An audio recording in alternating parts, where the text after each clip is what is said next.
انہیں تب آیا کہ جب ان کے ہاتھ سے وقت نکل چکا تھا۔ تو یہ قرآن ہمیں بتا رہا ہے اور فرمایا کہ وَكَذَلِكَ أَخْذُ رَبِّكَ إِذَا أَخَذَ الْقُرَىٰ وَكَذَلِكَ أَخْذُ رَبِّكَ إِذَا أَخَذَ الْقُرَىٰ وَهِيَ ظَالِمَةٌ إِنَّ أَخْذَهُ أَلِيمٌ شَدِيدٌ إِنَّ فِي ذَلِكَ لَآيَةً لِمَنْ خَافَ عَذَابَ الْآخِرَةِ ذَلِكَ يَوْمٌ مَجْمُوعٌ لَهُ النَّاسُ وَذَلِكَ يَوْمٌ مَشْهُودٌ۔ اور یوں ہی یہ آیت بڑی غور سے سنیے گا، اس کا ترجمے میں غور کیجیے گا تو ہمارے یعنی ہم میں سے بھی اگر کوئی ظلم کرے گا تو اس کے لیے بھی بہت بڑا پیغام ہے۔ فرمایا کہ یوں ہی گرفت ہوتی ہے آپ کے رب کی جب وہ پکڑتا ہے بستیوں کو، در حالیہ کہ وہ ظالم ہوتی ہیں، بے شک اس کی پکڑ جو ہے وہ بڑی دردناک اور سخت ہوتی ہے۔ بے شک ان واقعات میں عبرت کی نشانی ہے اس کے لیے جو ڈرتا ہے عذاب آخرت سے، اور یہ وہ دن ہے کہ جس دن اکٹھے کیے جائیں گے سب لوگ، اور یہ وہ دن ہے کہ جب سب کو حاضر کیا جائے گا۔ اس کا مختصر میں آپ کے سامنے خلاصہ رکھ دوں کہ اس آیت میں اللہ رب العالمین نے فرمایا کہ ان واقعات کا بیان کرنے کا مقصد یہ ہے کہ جتنے گمراہ لوگ ہیں وہ سب کے سب اپنی اصلاح کر لیں، لیکن ایسا ہوتا نہیں۔ آج ہم بھی قرآن سنتے ہیں، آج ہم بھی تمام واقعات پڑھتے ہیں، دیکھتے ہیں، لیکن ایسا ہوتا نہیں۔ اور جو قرآن کی جو تفسیر لکھنے والے پیر کرم شاہ صاحب الازہری رحمۃ اللہ علیہ نے ایک بڑی خوبصورت بات لکھی کہ آپ فرماتے ہیں کہ جو عیش و عشرت میں کھوئے ہوئے ہیں وہ ان باتوں کی طرف دھیان نہیں دیتے۔ کیوں؟ وہ چاہتے ہیں سیر کے لیے، تو جب وہ اجڑے ہوئے بستیوں کو دیکھتے ہیں، خندرات کو دیکھتے ہیں، تو وہ اس سے عبرت حاصل نہیں کرتے۔ اس کی وجہ کیا ہے؟ اس کی وجہ یہ ہے کہ ان کے جو استاد بنے ہوئے ہوتے ہیں، جیسے کہ لبرل ٹائپ کے لوگ ہوتے ہیں، تو کہاں ان کے جو استاد ہوتے ہیں انہیں یہ بتاتے ہیں کہ جن کے ساتھ وہ کیونکہ وہ سیر پر گئے تو وہ عبرت والی آنکھ سے وہ دیکھنا چاہیے تھا، لیکن ان کو جو سبق پڑھایا گیا وہ یہ سبق پڑھایا گیا کیونکہ انہوں نے تو سائنس پڑھی ہوئی تھی اور سائنس کے لحاظ سے ہر چیز کو دیکھتے ہیں، تو وہ کیا دیکھتے ہیں کہ ان بربادیوں کا تعلق وہ یہ سمجھتے ہیں کہ جو قوم برباد ہوئی ان کی سرکشی کی وجہ سے یا نافرمانیوں کی وجہ سے نہیں ہوا۔ پھر کیسے ہوا؟ تو ان کے استادوں نے ان کو یہ سبق پڑھایا کہ یہ جو تباہ ہوئی بستیاں، یہ جو کھنڈرات ہیں، اس میں ایسا ہوا کہ زلزلہ آیا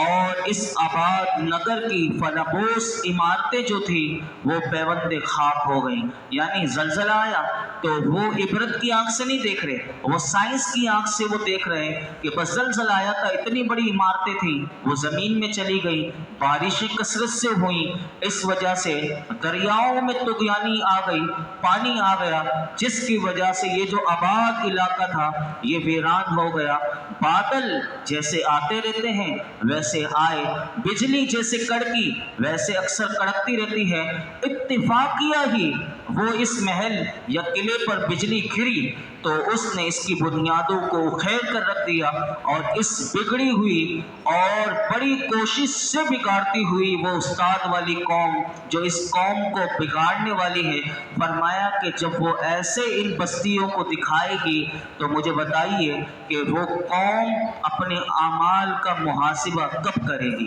کبھی بھی نہیں کرے گی۔ جب اس نظر سے دیکھے گی تو پھر اسی لیے قرآن میں اللہ رب العالمین نے بتا دیا کہ کون عبرت حاصل کرے گا، تو فرمایا خوش نصیب لوگ وہ ہوں گے کہ جو ان گزری ہوئی قوموں کے پاس سے اور ان کے علاقوں سے، ان کے شہروں سے جب گزریں گے تو فرمایا کہ وہ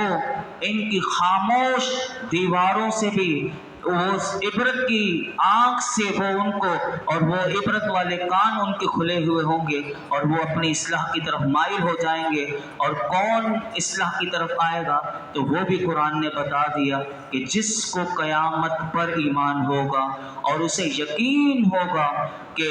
ایک دن ایسا بھی آنے والا ہے کہ جب سب لوگ اللہ کی بارگاہ میں حاضر ہوں گے اور سب کو اپنے اعمال کا محاسبہ دینا ہوگا، اور وہاں وہاں جواب دہی کے لیے حاضر ہونا ہوگا، اور وہ کون سی قوم ہوگی، پھر آگے اور قرآن فیصلہ کرے گا۔ کل کی جو آیات آئیں گی وہ بھی ہمیں بہت بڑا سبق دیں گی۔ تو یہ فرعون کے جو واقعات ہیں، اس میں آپ نے دیکھا کہ کتنے بڑے بڑا پیغام ہیں۔ اگر آپ گھر جا کر بھی اس کا آخری یہ تو رکوع ہیں سورہ ہود کے جو چل رہے ہیں، اس میں آپ غور کیجئے، بہت کچھ ہمیں سیکھنے کو ملے گا۔ اللہ رب العالمین ہمیں غور و فکر کی توفیق عطا فرمائے۔ الحمدللہ رب العالمین، والصلاة والسلام علی سید الانبیاء والمرسلین وعلی آلہ واصحابہ اجمعین۔ اللہ پاک جو کچھ سنایا اس میں کوئی غلطی کوتاہی ہو معاف فرما، اپنی بارگاہ میں قبول فرما۔ رب کریم ہمیں قرآن حکیم کا قدردان بنا، ہمیں مولا کریم عبرت والی آنکھ عطا فرما، عبرت والا دل عطا فرما۔ اے رب کریم غور و فکر والا دل و دماغ عطا فرما۔ مولا کریم ہمیں باعمل بنا دے، ہمیں مولا کریم ہر قسم کی تیری نافرمانیوں سے، سرکشی سے محفوظ فرما۔